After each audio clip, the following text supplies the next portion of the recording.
Now, John Brickley with Eyewitness Sports.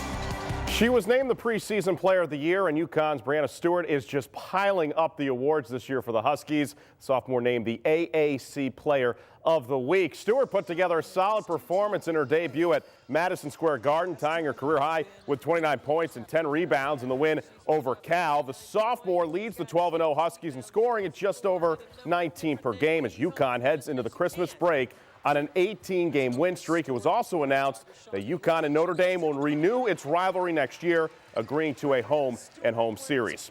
The UConn men bounced back with a victory Sunday over Washington, but the loss to Stanford cost the Huskies a few spots in the latest AP Top 25 poll.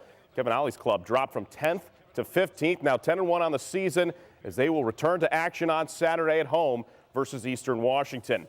Big rivalry tonight in Waterbury for high school boys basketball. Crosby taking on Sacred Heart, and a chance to see sophomore Mustafa Heron. The Sacred Heart star is a national top 10 prospect, and those highlights right there just prove why. The fans packed and ready for this one. In fact, all 750 tickets were sold out in 4 hours on Friday. It's the third game of the season. I'm sure the guys at Crosby will tell you that every game is important, but, we don't want to be playing our best basketball at game 3. Later in the season will be better.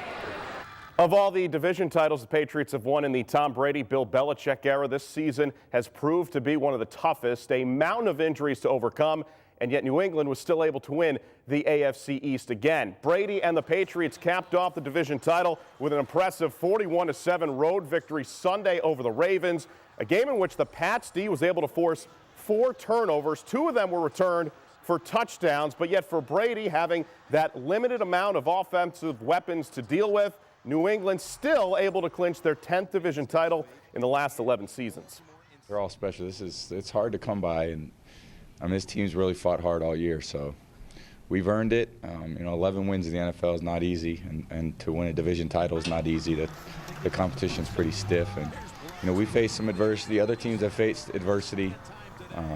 It's just the way it is in the NFL. And finally, Cowboys quarterback Tony Romo out for the rest of the season with a back injury as Dallas faces off with the Eagles in the season finale for the NFC East title. That'll do it for sports. I remember growing up how intense that UConn-Notre Dame rivalry was. It's going to be great to see those two back on the court next year.